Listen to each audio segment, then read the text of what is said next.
Did I ever tell you how lucky you are?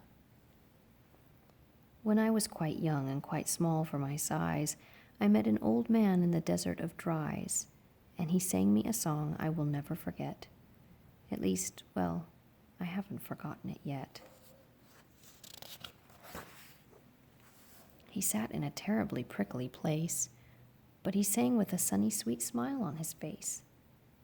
When you think things are bad, when you feel sour and blue, when you start to get mad, you should do what I do. Just tell yourself, ducky, you're really quite lucky. Some people are much more, oh, ever so much more, oh, muchly, much, much more unlucky than you. Be glad you don't work on the Bunglebung Bridge that they're building across Boober Bay at Bum Ridge. It's a troublesome world. All the people who are in it are troubled with troubles almost every minute. You ought to be thankful, a whole heaping lot, for the places and people you're lucky you're not.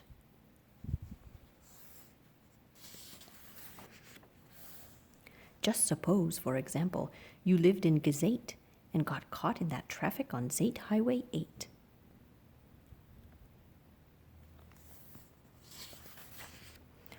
Or suppose, just for instance, you lived in Gazere with your bedroom up here and your bathroom up there.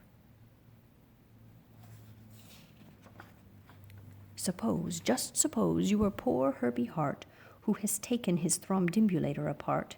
He never will get it together, I'm sure. He never will know if the gick or the goor fits into the scrux or the snux or the snore.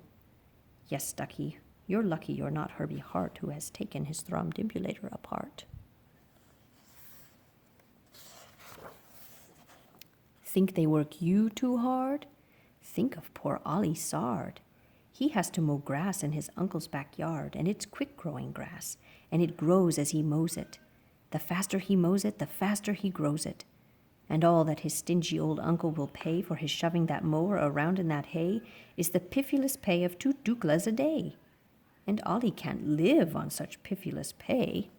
So he has to paint flagpoles on Sundays and grooves.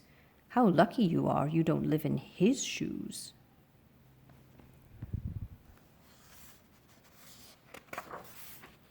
And poor Mr. Bix. Every morning at 6, poor Mr. Bix has his borfin to fix. It doesn't seem fair. It just doesn't seem right. But his borfin just seems to go schlump every night. It schlumps in a heap, sadly needing repair. Bix figures it's due to the local night air. It takes him all day to unschlump it, and then the night air comes back and it schlumps once again. So don't you feel blue. Don't get down in the dumps. You're lucky you don't have a borfin that schlumps.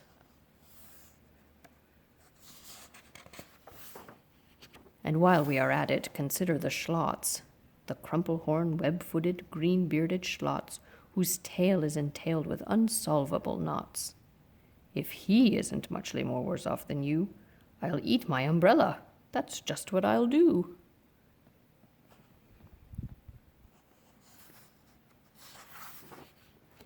And you're lucky indeed you don't ride on a camel.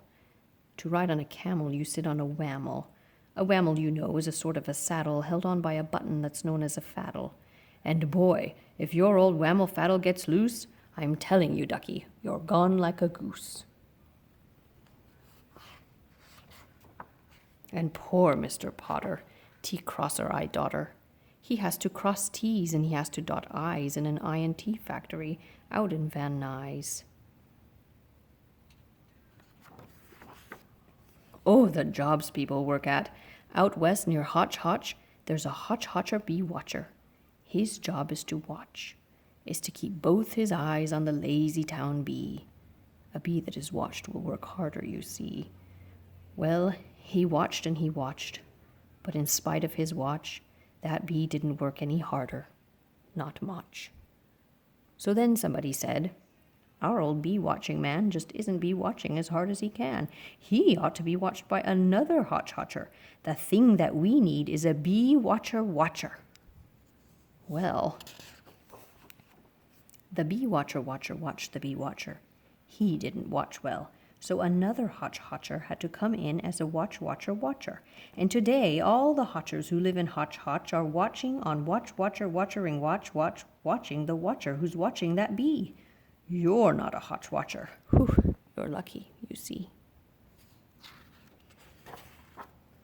And how fortunate you're not Professor DeBreeze, who has spent the past 32 years, if you please, trying to teach Irish ducks how to read Javanese.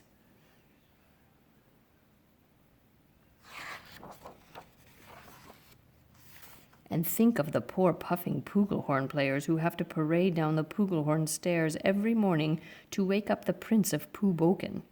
It's awful how often their pugels get broken.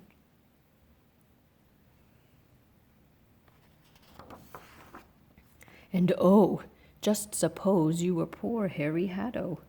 Try as he will, he can't make any shadow. He thinks that perhaps something's wrong with his giz, and I think that, by golly, there probably is. And the brothers Bazoo, the poor brothers Bazoo, suppose your hair grew like theirs happened to do. You think you're unlucky? I'm telling you, ducky, some people are muchly, oh, ever so muchly, more unlucky than you.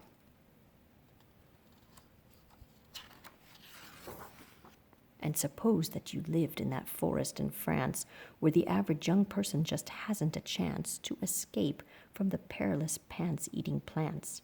But your pants are safe. You're a fortunate guy, and you ought to be shouting, "How lucky am I?"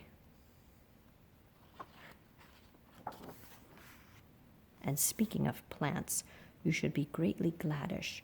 You're not Farmer Fuckenberg's 17th radish.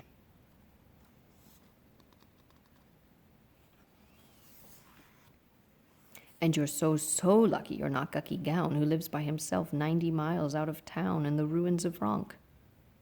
Ronk is rather run down.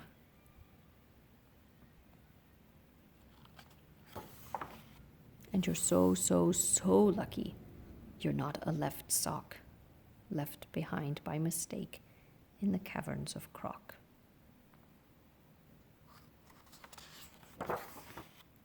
Thank goodness for all of the things you are not. Thank goodness you are not something someone forgot and left all alone in some punkerish place, like a rusty tin coat hanger hanging in space.